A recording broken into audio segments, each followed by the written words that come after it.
Tuhan bersamamu. Inilah Injil suci menurut Lukas.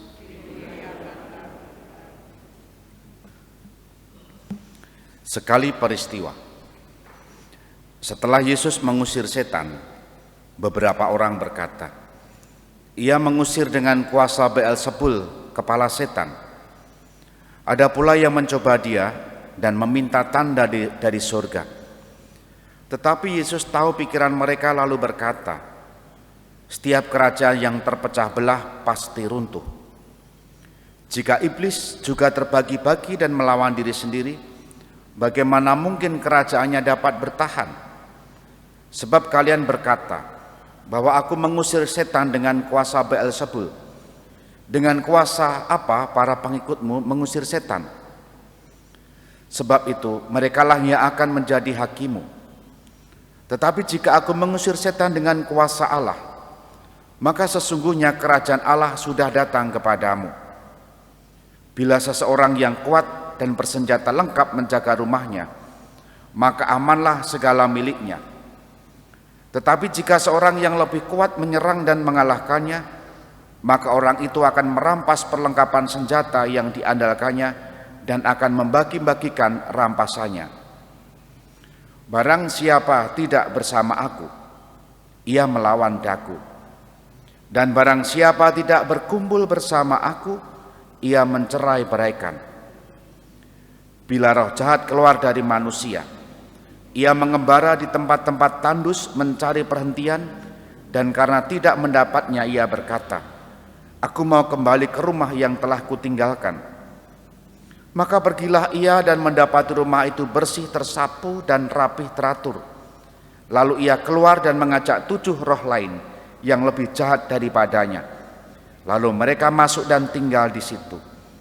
Maka akhirnya keadaan orang itu lebih buruk daripada semula. Demikianlah sabda Tuhan.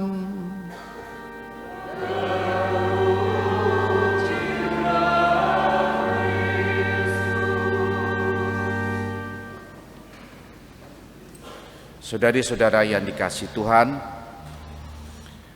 Injil yang kita dengar, yang diwartakan untuk kita, menegaskan, mengingatkan bahwa kuasa setan sudah dikalahkan oleh kuasa Allah. Yesus tadi juga menjelaskan, menegaskan bagi mereka yang bertanya sekaligus ragu. Yesus mengatakan begini, "Sebab kalian berkata bahwa aku mengusir setan dengan kuasa Beelzebul. Dengan kuasa apa para pengikutmu mengusir setan? Sebab itu merekalah yang akan menjadi hakimu. Tetapi jika aku mengusir setan dengan kuasa Allah, maka sesungguhnya kerajaan Allah sudah datang kepadamu." Kuasa setan yang membelenggu manusia, yang hendak memisahkan manusia dari Allah, sudah dikalahkan oleh Yesus. Warta gembira yang layak kita syukuri untuk hidup kita. Berkat baptisan yang kita terima, kita pun diselamatkan karena iman kita. Iman akan Yesus, bukan iman akan lain.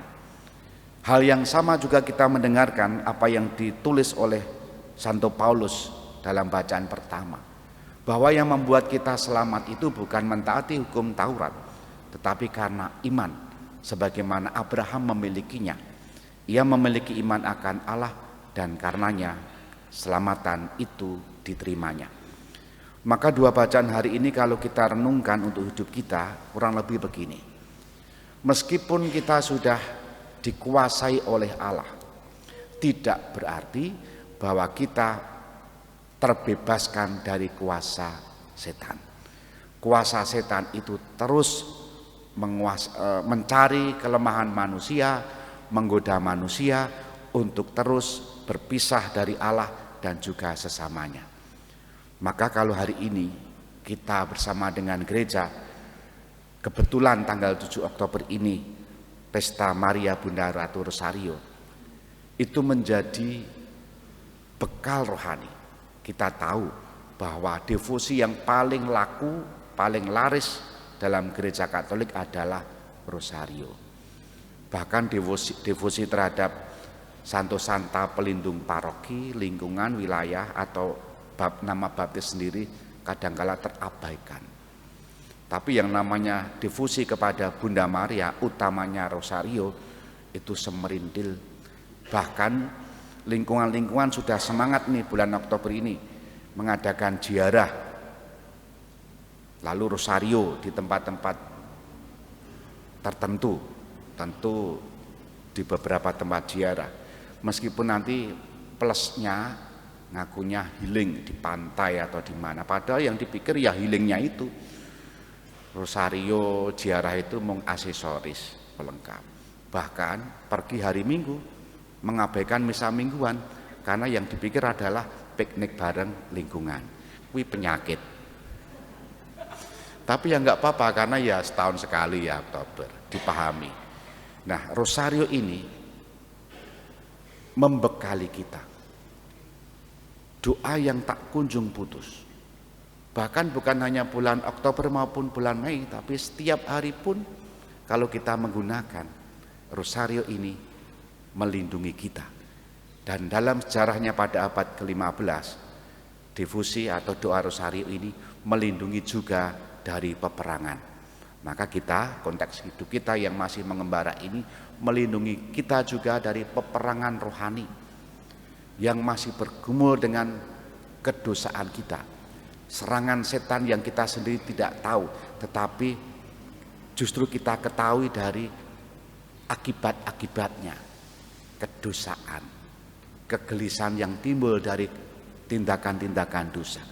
Maka dengan doa rosario ini kita sekaligus melindungi diri kita bersama dengan Bunda Maria yang selalu menyertai kita. Figur yang sungguh menjadi teladan kita, membawa sekaligus berpartisipasi terhadap karya keselamatan Allah menjadi Ibunda Yesus.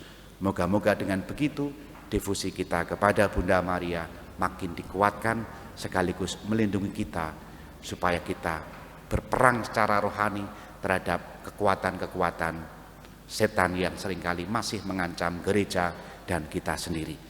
Kita hening sejenak.